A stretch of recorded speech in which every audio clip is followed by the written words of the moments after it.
تخيل كده في لحظة هدوء وانت باصص للسما بالليل وسألت نفسك سؤال: هو احنا فعلا لوحدنا؟ يعني ما بين تريليونات الكواكب مفيش ولا كوكب فيه حياة؟ مفيش حد غيرنا بيعيش وبيفكر وبيبص لنفس السما؟ السؤال ده من أقدم الأسئلة اللي الإنسان بيسألها، ومش بس خيال علمي، ده علم حقيقي وناس كتير جدا بيحاولوا يجاوبوا عليه بعلم وتكنولوجيا متطورة. الكون اللي احنا فيه ده كبير بشكل مرعب. العلماء بيقولوا إن فيه أكتر من 200 مليار مجرة، وكل مجرة فيها مليارات النجوم والكواكب. الرقم ده كبير جدا لدرجة إن عقلنا مش قادر يستوعبه أصلا. ولو كل نجم حواليه كوكب أو اتنين، يبقى احتمالية وجود حياة في مكان تاني نسبتها عالية جدا. العلماء بدأوا يدوروا على أماكن ممكن يكون فيها حياة شبه حياتنا، وهنا بيجي مصطلح اسمه كوكب صالح للحياة. يعني كوكب يكون فيه مياه سائلة، جو مناسب، ومسافة مناسبة ما بينه وما بين نجمه، بحيث ما يكونش ساخن أو بارد.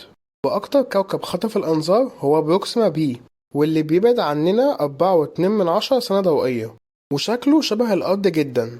في سنة 1977 حصلت واحدة من أغرب الحاجات في تاريخ العلم، لما العلماء سجلوا إشارة قوية من الفضاء واسمها واو سينجل. ساعتها استمرت 72 ثانية بس، وكانت جاية من منطقة مفيهاش نجوم قريبة أو أقمار صناعية. لحد النهاردة محدش عارف الإشارة دي كانت إيه. هل هي فعلا من حضارة تانية، ولا حاجة طبيعية احنا لسه مش فاهمينها؟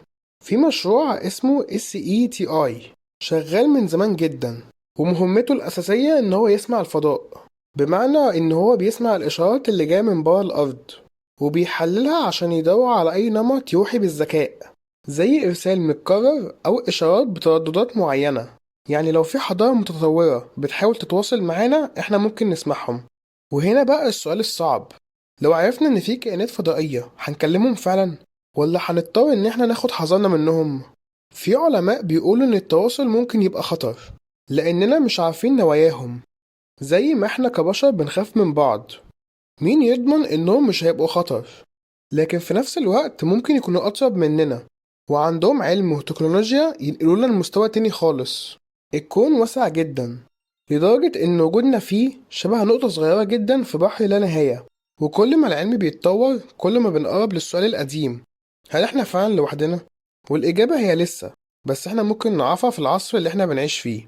والسؤال ليك: هل انت فعلا شايف ان في كائنات تانية موجودة؟ أتمنى انك تسيب لي رأيك في الكومنتات، واتمنى يكون الفيديو عجبك واستفدت منه.